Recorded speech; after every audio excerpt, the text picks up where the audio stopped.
Gary Gregg reporting from the Caribbean. I'm about to get on that cruise ship, go on this awesome cruise through all these beautiful islands, palm trees, blue sky. Oh, it's just the greatest thing ever. I'm so excited to do this. But I'm not actually telling the truth. I'm actually in San Francisco, and I can prove that by doing a panorama. Look, there you go. Yeah, I am standing under a palm tree, that is true. And there is a cruise ship, and there's blue sky. But I am actually in San Francisco right now. And like I said, I can prove it because there's Transamerica right there, right? Okay, so what I want to tell you about though is the beautiful Kentia palms that I put in front of this super fun restaurant. And you know, if you're some person that likes to go on cruise ships and you're going to stop off in San Francisco, you're probably going to stop off right here.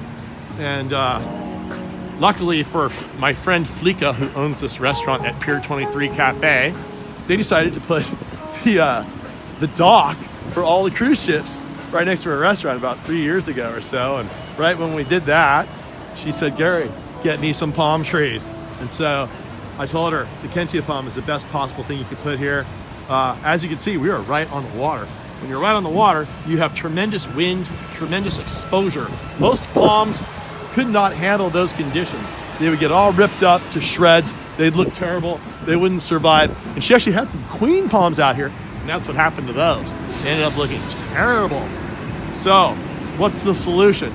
Get a palm that's adapted to those conditions, that lives right next to the ocean. The Kentia palm lives on a little tiny island off Australia. It doesn't get very hot there. It doesn't get very cold there, just like the climate here in San Francisco. And it grows right down to the high tide mark on the beaches there.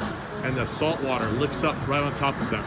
And the palm is like totally fine with it. So that's the kind of palm you want to plant right here. I have another beautiful one at Pier 39 in front of the Wipeout restaurant I installed. And I'm really proud of these trees. You need to come down and see them. And this is a great place. This is my favorite place in all of San Francisco to have beer. I'll show you exactly where I like to sit. I generally sit like right on this bar right here and look out the water. And yeah, so but if you have an oceanfront location, either in Southern California or even Northern California, that gets lots of wind and is relatively frost-free and doesn't get too hot, Berkeley, Sausalito, Tiburon, San Francisco, places like that, this is the palm you want to use, the Kentia palm, Lord Howe Island palm.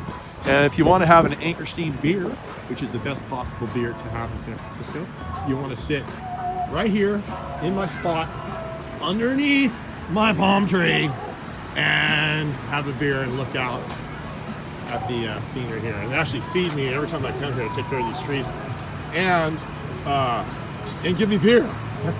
So that's what I'm gonna do right now. Over and out.